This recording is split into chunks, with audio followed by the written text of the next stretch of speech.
C'est quand même super d'avoir Anaïs Blochbad avec nous, hein. Merci beaucoup. On n'a pas pu beaucoup échanger, mais je me suis fait plaisir parce que j'ai relu tous vos albums. Alors, j'ai relu, c'est prétentieux. J'en ai relu beaucoup et j'en ai découvert d'autres. Voilà, parce que je n'avais pas tout lu. Et puis, je me suis permis juste un tout petit diaporama, parce que moi, je trouve, voilà, juste en introduction, parce que je trouve il résume ma vision, parce qu'on a chacun une lecture différente.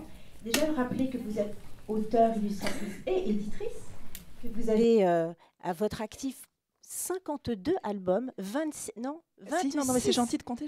Alors j'ai compté pour vous, parce que je sais que les auteurs n'aiment pas compter. Alors j'ai compté pour vous 26 albums que vous avez écrits et illustrés et 26 albums que vous avez illustrés. Ah non, ça c'est là les comptes sont pas bons, je pense. Alors les comptes ne sont pas bons. Pourtant, je me réfère. Non, j'en ai écrit et illustré une trentaine et le nombre d'albums que je n'ai que illustrés est tout petit à côté. Et tout petit. Ouais. Alors il faut que je dise à l'école des loisirs de remettre à jour leur site, parce que c'est ma référence et je me suis vraiment fondée là-dessus. Donc en tout cas, ça fait beaucoup. Voilà. Et puis alors, j'ai commencé il y a longtemps. À 19 ans, c'est ça? Hein, vous avez fait des études dans photographie, me semble-t-il. Parallèlement au livre, parce qu'on n'a pas le temps d'avoir fait des études de photographie à 19 ans. Donc vous faisiez aussi, donc vous êtes intéressé à la photographie. Donc votre œuvre est reconnue, hein, par la profession, avec de nombreux prix, puis par aussi le jeune public, puisque vous avez reçu le prix de l'illustration jeunesse et le meilleur album Ruelle Malmaison, prix Chrétien de Troyes, prix UNESCO pour la guerre, que j'ai découvert, voilà. J'avoue. Voilà. Le prix Livre-Image Union nationale culture et bibliothèque pour tous pour Laurent tout seul. Je pense à la guerre parce que je crois que c'est un des albums préférés d'Aline Hébert-Matré qui est ici présente. Et comme moi je suis sur les réseaux sociaux, parce qu'on parlait du numérique, mais moi je suis aussi sur le trait numérique, j'ai vu qu'Aline Hébert-Matré adorait cet album. Et donc, dans vos albums, j'ai pris quelques illustrations pour révéler ce qui, moi, m'est apparu, c'est le pouvoir que vous donnez aux enfants. Ils ont un pouvoir immense, celui de penser, de rêver, de créer. Ils ont une connaissance du monde avant même que de naître. Ça, c'est dans Me voilà. Les tout petits ont le pouvoir de voler avec les mouches, c'est normal. Les cochons aussi, hein. D'ailleurs, je crois c'est dans la famille Cochons Tichon. sont des enfants. Bah oui, mais les cochons sont des enfants. D'ailleurs, est-ce que ce sont des enfants? Est-ce que vous avez inventé une nouvelle espèce, hein. Ce serait presque des animaux. C'est entre les humains et les animaux, mais peu importe, les enfants s'y retrouvent très bien et nous aussi. Donc, ils ont ce pouvoir de créer, même de créer des grands frères, hein. Ça fait l'objet de votre dernier album. Et puis, vous aimez un petit peu inverser, justement, jouer un peu avec tout ça. Et puis les enfants, les petites filles comme Zusa sont des monstres, peuvent devenir des monstres. En tout cas, elles jouent aux monstres. Et puis les crocodiles, eux, ne font pas du tout semblant d'avoir peur, hein. Quand on voit la tête du crocodile, je ne sais pas si tu peux faire défiler cet ami. Il est encore plus... Dans la dernière illustration, dans la dernière... voilà. Vous voyez, on ne sait plus qui est le monstre, qui est la petite fille. Non, là, en écoutant ces premières prises de parole très intéressantes, je me disais que c'était quand même une situation un peu compliquée que la mienne, parce que à la fois, et bon, je ne vais pas me lancer dans un hommage à Access et à d'autres associations de ce type, mais on sait l'importance que ça a, le travail n'est pas terminé, etc., etc. Et en même temps, là, je suis devant une assemblée de convaincus. Donc c'est compliqué de ne pas, de pas enfoncer des portes ouvertes, quoi. Et là, je vais tenter un petit biais. Je ne sais pas si ça va vous parler.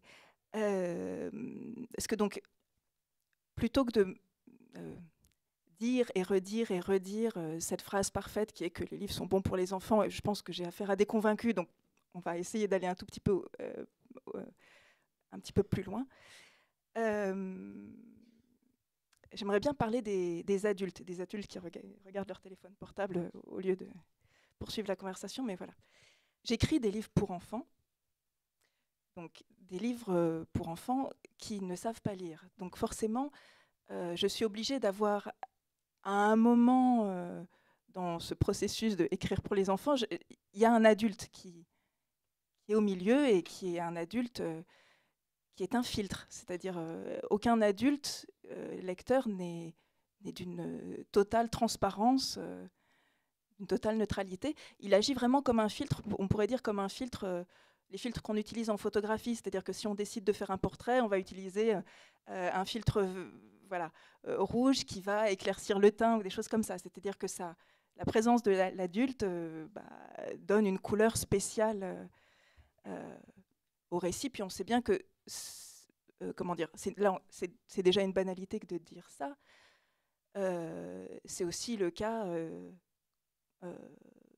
quand un adulte lit un autre adulte. Je pense à certains libraires qui, juste en parlant d'un livre, arrivent à en vendre des tonnes, alors que dans toutes les autres librairies de France, ce livre est censé être un four dont personne ne veut, mais voilà, 95% du tirage sera vendu par ce libraire-là, qui lui saura en parler parce qu'il l'a aimé et qu'il y met quelque chose. Désolée pour l'enfonçage de porte ouverte, mais c'est quand même une chose à laquelle on est obligé de penser un tout petit peu. Et alors, qu'est-ce que c'est que ce lecteur adulte qui lit à des enfants? Moi, il y a une chose qui me frappe, c'est que quand un adulte lit pour lui, il lit un demi-article de journal, quelques notes dans un cahier, un roman, et peut-être il ne le terminera pas, et puis un reportage dans un magazine en attendant chez le dentiste. Et il ne se pose pas à chaque lecture la question de est-ce que cette lecture est bonne pour moi, qu'est-ce qu'elle m'apporte et qu'est-ce que l'auteur a voulu dire exactement. Non, il consomme des lectures variées. Et il en fait son beurre par la suite. Et il ne se demande pas lui-même de rapport ou de topo sur ce qu'il a lu. Quand l'adulte se met à lire à un enfant, sa position change un tout petit peu. Soudain, il est lesté d'une responsabilité tout à fait légitime. Le problème pour moi, auteur, c'est que il arrive que cette responsabilité lui pèse trop ou l'intimide trop et que ça le rende frileux, effrayé, et que ça abîme la transparence du filtre en quelque sorte. Lire des livres pour les enfants, c'est très bien, mais assez vite on commence à se poser la question de quel livre. Et moi, je suis obligée de constater, ne serait-ce qu'à cause des chiffres de vente de mes livres, et aussi des livres que je publie, mais aussi de le constater quand je me retrouve dans des bibliothèques, par exemple, que dès qu'on gratte un tout petit peu, c'est pas aussi simple que ça. C'est-à-dire que un livre comme Zouza, dont vous parlez, dont je sais qu'il a été souvent utilisé par des gens d'Access et qui semble être une évidence pour peut-être la plupart d'entre vous, il faut savoir que les premiers titres de Zouza avaient été l'objet d'un tout petit tirage, c'était 3000 exemplaires, et que plus de 10 ans plus tard, 15 ans plus tard, je crois, quand on a décidé de les rassembler, ces 3000 exemplaires n'étaient pas encore écoulés. Ça veut dire, c'est pour vous dire les ventes minuscules dont ces livres ont fait l'objet. C'est pas pour me plaindre des ventes que je dis ça, c'est pour vous dire que on dit j'ai une façade d'auteur pour qui tout va bien, mais ça ne repose que sur quelques titres. En réalité, il y en a beaucoup qui continuent leur petit travail de livre à très très très très très bas bruit comme ça. Et j'ai l'impression que cette différence entre, pour rester juste sur Zouza, et encore une fois pas pour m'en plaindre, mais cette différence entre la réalité de la diffusion du livre et ce que certains d'entre vous ont pu remarquer quand ils le lisaient à des enfants, vient du fait que c'est des livres dont les adultes ne savent pas très bien quoi penser. C'est une petite fille qui ne ressemble pas à une petite fille vue de l'extérieur, parce que de fait, moi j'ai raconté cette petite fille depuis le dedans, donc elle est un tout petit peu trop expressive, ce qui la rend un peu grimaçante, ce qui fait qu'on a du mal à lui attribuer un âge. Et puis surtout, elle charrie comment dire, des émotions qui sont peu répertoriées dans les livres pour enfants. Et voilà, ça crée un embarras. On voit que les succès les plus grands dans mes titres, mais aussi dans les titres que je publie en littérature jeunesse en général, c'est les livres où en fait, le livre propose un terrain de connivence entre l'enfant et l'adulte. Un humour sur lequel tout le monde peut se retrouver, par exemple, ou un folklore, pareil, qui a été bien identifié par les deux parties. Et je dis bien les deux parties, c'est-à-dire que ce n'est pas seulement une exigence de l'adulte, c'est qu'en face, l'enfant est, vous avez relevé, l'enfant petit, il est dans un âge où il est en train d'apprendre les règles du jeu, donc il s'efforce de faire le mieux possible, et si on lui tend une certaine figuration de l'enfant, bah, ok, je vais pour celle-là. C'est cette histoire de compétences qui ne peuvent être, enfin, qui n'existent que quand elles sont reconnues par un adulte. Et très souvent, les livres pour enfants sont utilisés comme ça, et je ne crache pas dans la soupe, c'est très bien aussi, comme un espèce de terrain de point de rencontre, de terrain de connivence entre l'adulte qui le lit et voilà, le livre est suffisamment transparent, répertorié pour qu'il se sente à l'aise et il le communique bien avec tout son enthousiasme, sa chaleur, etc. Et en face, un enfant qui est ravi de jouer le jeu et qui va aussi abonder dans ce sens-là, et ça devient les livres préférés. Voilà. Et c'est ce type de livre-là qui me fait dire que cette littérature jeunesse est une littérature de genre. C'est-à-dire, parce que je sais qu'il y a beaucoup d'auteurs qui ne sont pas du tout d'accord avec ça, d'auteurs jeunesse qui ne sont pas d'accord avec ça. Moi, j'ai l'impression qu'on ne peut pas faire sans ces règles du jeu, ces paramétrages, quoi. J'en parlais avec un ami philosophe qui s'appelle Pierre Zawi. Je parlais de ça, là, de cette littérature de genre, ces livres de connivence, etc. Et il a eu cette phrase qui m'a fait un petit Big Bang dans le cerveau, il m'a dit, en fait, ce que tu me décris, c'est une littérature sous l'occupation.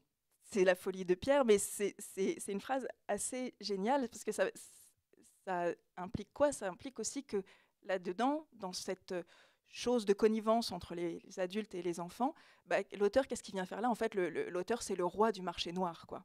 C'est-à-dire qu'il va s'agir de faire passer des choses, mais en contrebande et avec une surface, une surface lissée sur laquelle tout le monde va pouvoir en convenir. On a là un livre, on va y prendre plaisir, etc. etc. Pour rompre ce ruban de parole, j'avais envie de vous lire un livre d'un auteur donc, que je publie, qui est Adrien Albert, qui pour moi fait une bonne image est une bonne illustration de ce... Je peux? J'ai le temps? Ça s'appelle Train fantôme. Je veux bien. Les images, voilà. Ça va être trop petit là, les images, mais c'est pas grave, vous serez obligé d'aller consulter le livre en bibliothèque, l'acheter même. Train fantôme.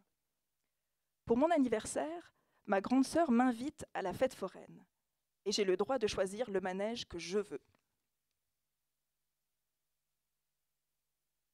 Alors, pas la chenille, pas le carrousel, pas les autotamponneuses ni la pêche au canard. D'ailleurs, pêche au canard, c'est pas un manège. Moi, ce que je veux, c'est le train fantôme. Et là, on voit la grande sœur qui dit « Tu es sûre, Lulu ?» Et le petit qui dit « Je veux, je veux, je veux, je veux, je veux. » Alors là, il y a une scène de dialogue. « Tu ne vas pas avoir trop peur ?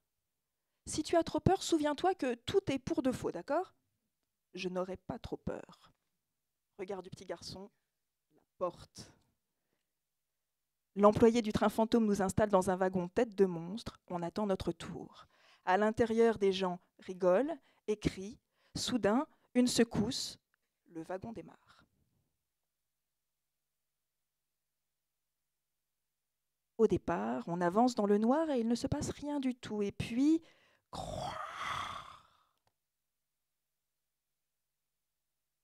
d'en haut, d'en bas, des créatures surgissent et essaient de nous attraper.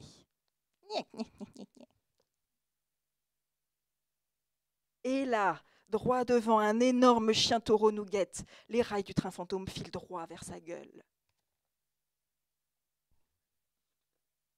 Zbuarf, fait le chien. Oui. On voit plus rien.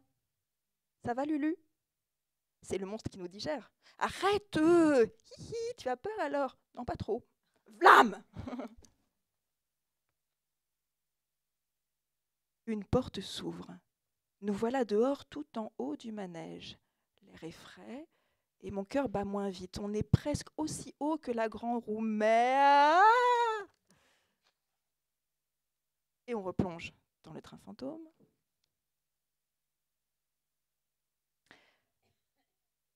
Blou! De nouveau dehors. Alors? Demande la grande sœur. Et là, on a un petit silence sur le visage. Petit garçon. Alors, le train fantôme est mon manège préféré.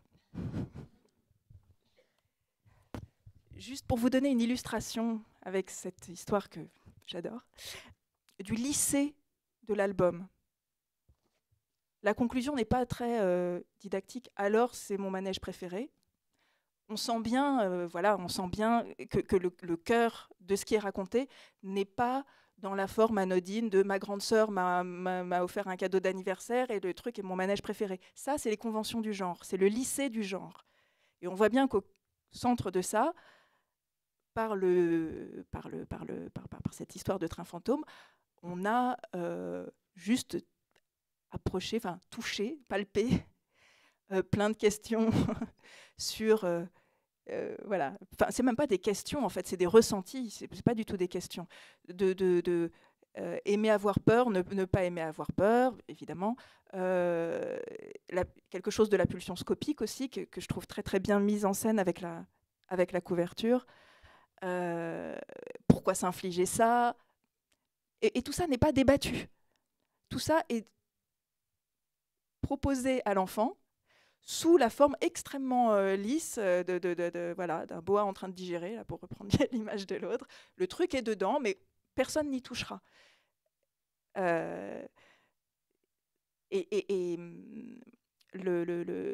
Cette forme lisse, on peut aussi la comparer à une sorte de politesse de l'auteur, c'est-à-dire que si l'enfant n'a pas envie d'y toucher, c'est bon, il y a la porte de sortie,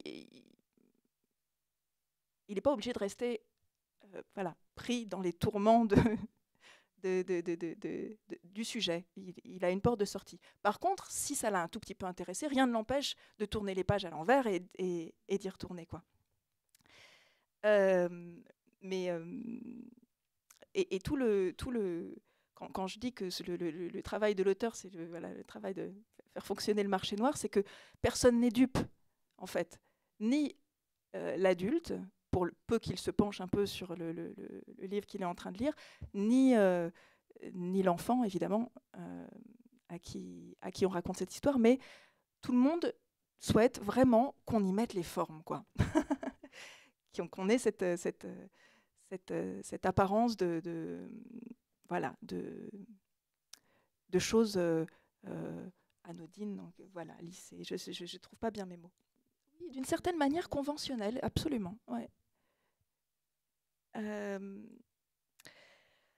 Alors, qu'est-ce que j'avais noté d'autre? Je peux juste faire une petite remarque, parce que on a souvent, avec, là je vois Nathalie Verneau qui est là, Isabelle Sauer, les lectrices Accès, nous en parle souvent, c'est les parents sont, ou d'ailleurs les professionnels sont confrontés à ce choix parfois, parce qu'on parle beaucoup du choix Accès, le choix de livres, mettre à disposition des livres, à la liberté de l'enfant de choisir le livre qui lui convient, de le lire comme il veut, quand il veut, s'arrêter, effectivement, vous disiez ça, quand il le désire. Et parfois, le problème vient plus des adultes qui s'autocensurent. Et on avait, lors d'un dernier séminaire animé par Dominique Morel, Evelio Cabrero-Parra et Christine Insera, une lectrice qui n'est pas là aujourd'hui, une professionnelle justement qui nous disait je suis très embêtée parce que dans ma structure, c'était des bibliothécaires, hein, eh bien on refuse de lire des livres qui font peur. Voilà. typiquement. Et puis alors, d'où la grande question, mais c'est quoi un livre qui fait peur?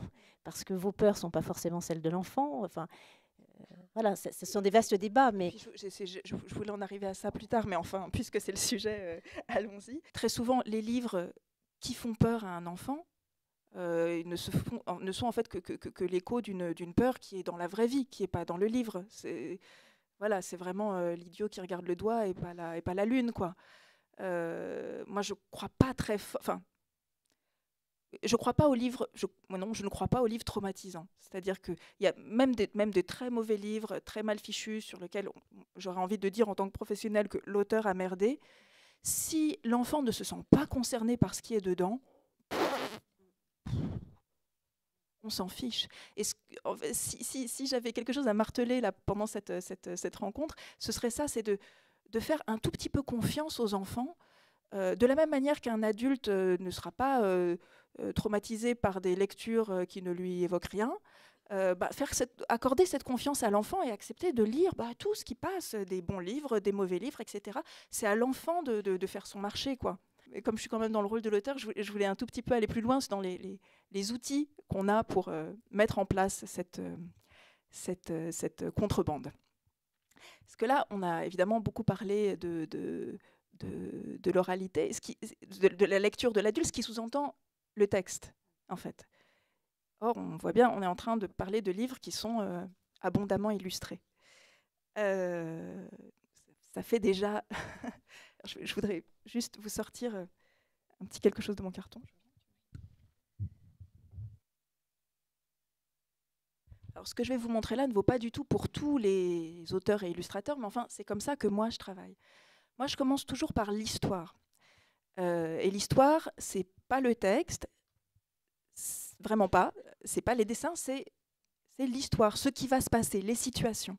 Mais à ce stade-là, je ne sais pas encore comment je vais mettre en scène cette situation. Je ne sais pas si je vais dire la situation, la montrer, très peu la dire. Voilà. Je commence par l'histoire, et cette histoire, je mets extrêmement longtemps à l'élaborer. Je souhaite aux autres auteurs illustrateurs d'être moins longs que moi, mais moi, c'est une moyenne de 3 ans à peu près pour être contente de mon machin. Et pendant ces 3 années, évidemment, je travaille à d'autres livres, mais en règle générale, je ne touche pas aux livres à venir, parce que quand j'essaye de m'y mettre trop tôt, ce que je pose sur le papier et qui me revient au visage comme un boomerang, et je vois juste que c'est mauvais, quoi. Et ça m'enlève l'envie de le faire. Donc, je garde ça juste dans un coin de cerveau, et ça... Voilà, ça marine, ça mûrit, ça cuit, voilà. Et quand enfin je m'y mets, parce qu'à un moment, il faut quand même bien s'y mettre, la forme que ça prend, c'est celle-là. C'est-à-dire, pas un texte, mais un storyboard, quelque chose qui est à la fois du texte et de l'image. Je raconte aux enfants souvent pour leur figurer la chose que c'est comme si j'avais un film dans ma tête, sauf que là, je dois faire un livre. Donc, il n'y a plus le son, ça ne bouge pas, etc. Et donc, j'appuie sur pause à tous les moments clés de mon histoire pour extraire, voilà. C'est comme un photogramme, quoi. C'est comme si le livre était une série de photogrammes du film que j'ai dans la tête. Voilà, donc quand j'ai fait ça, je sais page après page ce qu'il faut que je dessine pour arriver pour arriver à raconter mon récit. Voilà, je fais un dessin, par exemple. Et très souvent, quand je montre ce petit process aux enfants, je leur dis, alors voilà, j'ai ce dessin-là, et maintenant, on voit bien, il y a une place qui est laissée pour le texte, on mettra le texte plus tard, et puis maintenant, on va le colorier, n'est-ce pas? Et je leur demande de spéculer sur les couleurs. Alors, les arbres, ça va être marron, hein, les feuilles plutôt vertes. Gros débat sur la couleur du chat, certains voudraient qu'il soit orange, d'autres avec des taches, etc., etc. Et le ciel derrière, on va le faire bleu. Bref, je vous passe les étapes. Et puis, je finis par leur montrer, voilà, l'image finale, qui évidemment fait preuve de quelque chose, c'est que ça fait preuve de mise en scène. C'est-à-dire qu'après après s'être demandé de quelle couleur allaient être les arbres, si moi je les fais verts, c'est que soit j'ai une maladie genre daltonienne, mais voilà. Soit c'est qu'il y a une intention à ça. Et je pense que même sans cette espèce de petite démonstration que je vous fais là et que j'ai fait à des centaines d'écoles, enfin, des centaines d'enfants dans des centaines de classes, je pense que même sans se le formuler, quand un enfant est face à une image d'album, il perçoit que c'est une image qui est mise en scène et que donc il y a une intention. Et ça, déjà rien que par l'image, on sait bien qu'on n'est pas dans la transparence à laquelle prétend l'adulte qui lit l'histoire. Voilà, tout est clair, les intentions de l'auteur sont parce qu'il y a cette charge dans les images qui fait apparaître les intentions d'une troisième personne, même si elle est pas là, et qui sous-entend qu'il y a du propos, et que le propos, on ne va pas forcément le faire passer par des mots et par voilà, une intention, un discours établi comme ça, quoi. Et dans cette élaboration, est-ce qu'il y a des mots quand est-ce qu'ils arrivent, les mots, justement? Est-ce que Alors déjà, sur cette petite... dès le départ, il y a des fragments... Non, c'est des fragments du texte, en fait. C'est des fragments du texte, mais très souvent, je suis trop rapide. Ah bon, voilà. Donc 3 ans de maturation et après trop rapide. Voilà. Okay. C'est-à-dire que c'est tellement compressé. Voilà, Donc très souvent, en fait, je reprends le texte à haute voix, et chaque fois que, comment dire, il y a des à-coups, ça accroche, je dépiote. Alors ça, c'est une technique que m'avait, je dirais pas apprise Florence, mais c'est elle qui m'a aidé à mentaliser ce que j'étais en train de faire. C'est qu'à l'endroit où ça accroche, on se met à raconter absolument tout ce qui se passe. C'est-à-dire, voilà, il entre dans la cuisine, c'est trop brutal. Alors, il s'est levé, il a mis ses chaussons, il s'est dirigé vers la cuisine, il a posé sa main sur la poignée, la porte s'est ouverte, il est entré, quelques pas, le voilà. C'est extrêmement trop long et ennuyeux surtout. Mais dans cette espèce de déroulé, très souvent, il y a la phrase qui va faire image et qui va, comment dire, saisir la scène. C'est un peu trop chimique pour que je puisse l'expliciter, mais voilà. Quand le texte n'est pas bon, c'est à ce petit exercice-là que je me livre. Je déploie toute la situation, et dans ce déployer, il y a la bonne phrase en général. Oui, donc il y a tout de suite voilà, la mise en scène, et on ne peut pas ignorer la mise en scène quand on lit un livre. Même, voilà, la mise en scène est donc la parole d'une troisième personne qui est forcément aussi complexe et chargée que le lecteur apparaît de cette manière-là. J'avais fait une liste des petites choses, des petites astuces de l'auteur pour justement entrer dans le genre et y raconter ce qu'il a envie de raconter sans perturber les formes.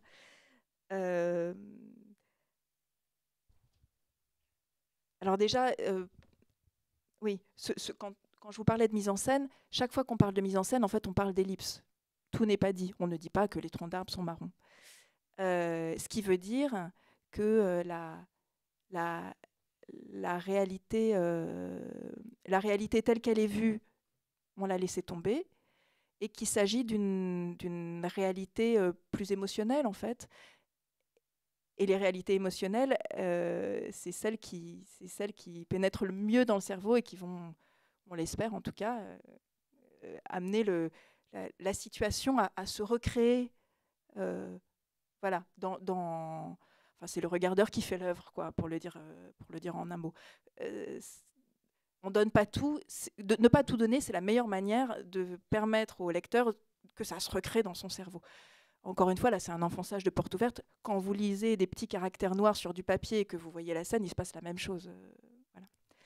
Il y a aussi, comme vous l'avez sûrement perçu dans le livre d'Adrien Albert, que je vous ai lu, le fait que la fin n'est pas forcément à la fin. La fin, dans le sens la finalité, peut se trouver ailleurs qu'à la dernière page, du moment que la dernière page fait une bonne porte de sortie. Qu'est-ce que j'avais listé d'autre ? J'avais pensé vous parler aussi du travestissement.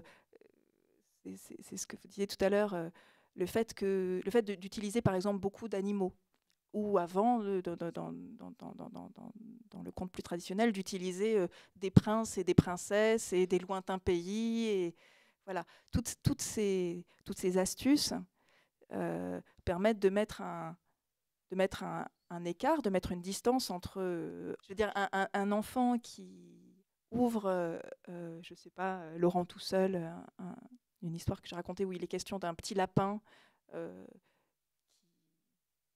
tourne en rond chez lui et qui va décider de partir tout seul comme un grand, à voir ce petit lapin avec son petit pantalon et son petit tracteur en jouet, etc., etc., on comprend assez vite, même quand on a 2 ans, que ce personnage-là n'existe pas dans la faune sauvage. Voilà, on n'a pas besoin de le mettre en mots, c'est un indicateur de fiction. Et cet indicateur de fiction donne, comme toutes les autres choses dont j'ai essayé de lister là, la liberté à l'enfant voilà, de se prendre l'histoire en pleine poire ou pas. Parce que ça ne se passe pas en vrai, c'est pas faux non plus. C'est la réponse que j'adore faire aux enfants et ça les laisse complètement perplexes, comme quoi c'est peut-être pas forcément la bonne. C'est pas en vrai, c'est pas en faux, c'est en livre. Voilà, c'est en fiction. Et puis je voulais en revenir à cette histoire d'émotion. Je vous raconte une anecdote. Un jour, j'ai été contactée par une maîtresse d'école maternelle. Elle avait des moyennes sections dans une ZEP à Paris. Et donc, elle avait lu une thèse, j'ai oublié la personne qui l'avait produite, qui disait que le problème avec les livres dans l'école, l'entrée de la littérature jeunesse dans les classes, c'était que ça creusait le fossé entre les enfants qui ont des livres à la maison et qui sont déjà habitués au processus de la fiction, et ceux qui n'avaient pas de livres à la maison et pour qui, voilà, on n'allait pas au-delà du bout de carton, quoi. Et des gens ont écrit des thèses là-dessus. Voilà. J'ai oublié le nom de cette personne, mais je vais la googliser pour... Voilà. Et cette maîtresse donc de ZEP, vraiment une maîtresse exceptionnelle, se dit, après tout, peut-être, je veux dire, j'ai des enfants en grande difficulté, allons voir de ce côté-là. Et donc, ce que préconisait cette chercheuse, c'était de commencer en début d'année, avant d'arriver aux livres vraiment de fiction, de commencer avec des livres type Petit ours brun, qui parlaient très concrètement du vécu de l'enfant et qui permettaient à l'enfant de reconnaître qu'entre le livre et lui, il y avait des connexions. Donc, cette maîtresse scrupuleuse, maîtresse Pascal, avait commencé par Petit ours brun ou des équivalents, certains livres d'Anton Kring, par exemple, avec Norbert, etc. etc. Et alors, ce qu'elle remarquait, c'était qu'il y avait sur son petit banc d'enfants, là, il y avait ceux qui, manifestement, avaient des livres à la maison qui suivaient, et puis les autres qui allaient voir ailleurs. Pas très convaincus. Et un jour, mais c'était pas une Vaugeladiste convaincue du tout, hein, par ailleurs. Et puis un jour, elle ramasse encore une fois une histoire de Zouza, je ne sais plus laquelle c'était. Dans la bibliothèque de l'école, le livre est petit, elle le tente, et là, le public est captivé. Merci pour moi, je m'envoie des fleurs. Et elle se dit, il y aurait peut-être quelque chose à revoir. Je m'envoie des fleurs, hein. Je suis désolée, mais c'est une anecdote. Je pars d'anecdotes. Je devrais la transfigurer avec des livres d'autres personnes que j'apprécie.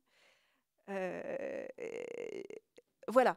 Il faut effectivement établir une connexion entre le vécu de l'enfant et le livre, mais peut-être que son vécu, c'est pas Petit ours brun qui met des chaussons avant d'aller dîner. Quand elle m'a raconté ça, ça m'a fait beaucoup rire parce que je viens d'une famille de super babacools et je me souviens d'avoir eu sous les yeux Petit ours brun et pour moi, c'était d'un exotisme total. Je veux dire, qu'on ait des chaussons pissolas, là, des espèces de petites charentaises, là, comme ça, c'était... Waouh, on m'aurait raconté un conte inuit, c'était pareil, quoi. Donc voilà, cette tournure de pensée table sur un vécu de l'enfant dont personne ne sait évidemment rien. Alors que, entre les enfants et les adultes, on a un commun, qu'on aurait tort d'oublier. C'est qu'on est tous pétris dans la même humanité et que dès 3 mois, la colère, la frustration, la jalousie, l'envie, la joie, l'excitation, ça, on a en commun. Donc, le truc, ce serait plutôt de faire, si on veut s'adresser aux enfants, ce serait plutôt de faire des livres avec ça. Ça, c'est le commun certifié, quoi. Bon, ça, on est certain de ne pas se tromper si on parle de ça. Alors, ce que j'explique souvent aux enfants que je rencontre dans les écoles, c'est que je l'explique de cette manière-là. Bon, voilà, mon garçon rentre de l'école, parce que maintenant j'ai un enfant, j'en avais pas quand j'ai commencé, évidemment, mais maintenant j'ai un grand garçon qui va sur ses 10 ans, qui s'appelle Amir. Voilà, là, je le vois là. Donc, ce grand garçon rentre de l'école et il m'explique, oui, alors aujourd'hui, non, c'était pas bien parce que moi, je voulais jouer avec machin, mais machin, il voulait jouer au foot. Donc, tu sais que moi, j'aime pas jouer au foot. Donc j'étais frustrée. J'étais contrariée. Il dit pas le mot contrariée, mais il me raconte une contrariété. Et moi, lui racontant ma journée, bah, je peux faire pareil. Oui, tu comprends. Déjà, j'avais pas envie d'aller faire les courses, mais bon, il y a machin qui vient dîner, donc je voulais des tomates en boîte. Donc je suis allée à la supérette et il n'y avait pas de tomates en boîte. Donc j'ai dû descendre tout en bas au casino. Et bien, figure-toi qu'il n'y en avait pas non plus. J'étais contrariée. Et donc on a ce commun de la contrariété. Si moi, ces histoires de cours de récréation, ça m'ennuie prodigieusement. Mais vraiment prodigieusement. Surtout que j'ai un garçon très bavard. Donc je ne vais pas faire un livre de cours de récréation. Parce que vu le temps que ça me prend de faire un livre, voilà. Par contre, mes histoires de supermarché, ça ne l'intéresse pas non plus. Et d'une certaine manière, ça ne m'intéresse pas non plus. Donc il s'agit de prélever là-dedans le petit commun, c'est-à-dire l'émotion, et même au-delà de l'émotion, la courbe émotionnelle, je dirais. C'est-à-dire comment ça arrive, comment ça se développe, qu'est-ce que ça met en regard, etc., etc. Et cette courbe émotionnelle, en fait, je vais la customiser. Vraiment, c'est ça le truc, quoi. Je vais la customiser avec tout ce qui fait tout ce qui fait la batterie, la petite mallette de l'auteur de littérature jeunesse, tout ce qui fait le genre. Alors, voilà, on va mettre un lapin en place de l'enfant, ou même un lapin en place de l'adulte en réalité, puisque je pars quand même énormément de ce qui me préoccupe moi. Et puis, on va essayer de styliser pour arriver à quelque chose qui soit, voilà, qui ait cette simplicité, cette évidence, ce lycée dont je vous parlais au début en vous montrant le livre d'Adrien.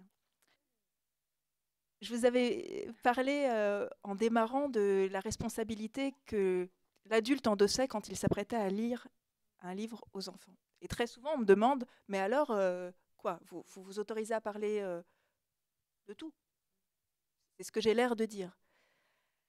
Alors à la fois oui, et en même temps, pas tout à fait. C'est-à-dire qu'il y a une responsabilité de l'auteur adulte, comme il y a une responsabilité du lecteur adulte. Moi, la mienne, je la mets dans le fait de raconter des histoires qui soient totalement compréhensibles au premier degré de lecture. C'est-à-dire que, toujours dans cette idée de ne pas préjuger du vécu des enfants, ni de leur milieu, et encore moins de leur culture, j'essaie et dans mes livres et dans les livres que je publie, si j'ai une petite marque de fabrique dans les livres que je publie, je crois que c'est celle-là, c'est de faire en sorte que sur le premier degré de l'histoire, vraiment, tous les éléments qui sont nécessaires à comprendre ce premier degré sont dans le livre. Je ne vais pas utiliser d'hors-champ, ou vraiment de façon très anecdotique. Ça ne sert pas à la compréhension du livre. Et c'est, encore une fois, une forme de politesse, c'est-à-dire je te donne tout ce qu'il faut pour comprendre ce que je te raconte, pour que ça fasse écho en toi ou pas si tu n'en as pas envie. Mais en tout cas, tu as tous les éléments. les livres que j'aime le moins, c'est les livres qui impressionnent sans donner les clés par lesquelles ils produisent leurs effets, quoi. J'ai pas envie de citer de titres de confrères, je vous le livre comme ça, mais je pense que dans vos lectures, vous en avez sûrement croisé des livres, par exemple, pour reparler de la peur, qui jouent de l'imagerie terrifique sans qu'il y ait de tenants, d'aboutissants, de mise en contexte, etc. Je ne veux pas tabler sur...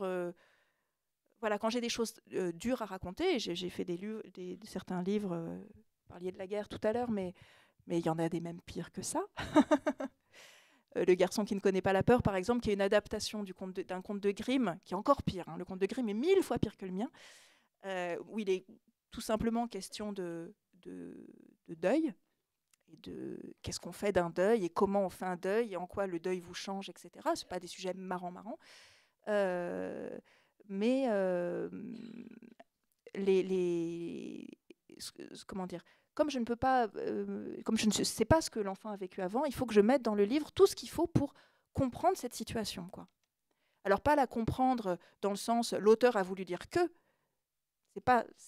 Les auteurs ont horreur de cette question, parce qu'a priori, ce qu'ils ont voulu dire, si c'est pas là dans le livre, c'est que le livre est raté, quoi. Mais et peut-être que certains le sont, hein, dans mes livres, je dis pas le. Mais voilà, c'est pas arriver à une formulation qui pourrait être comme ça, pitchée en un mot, parce que le livre est évidemment plus gorgé de choses que ça.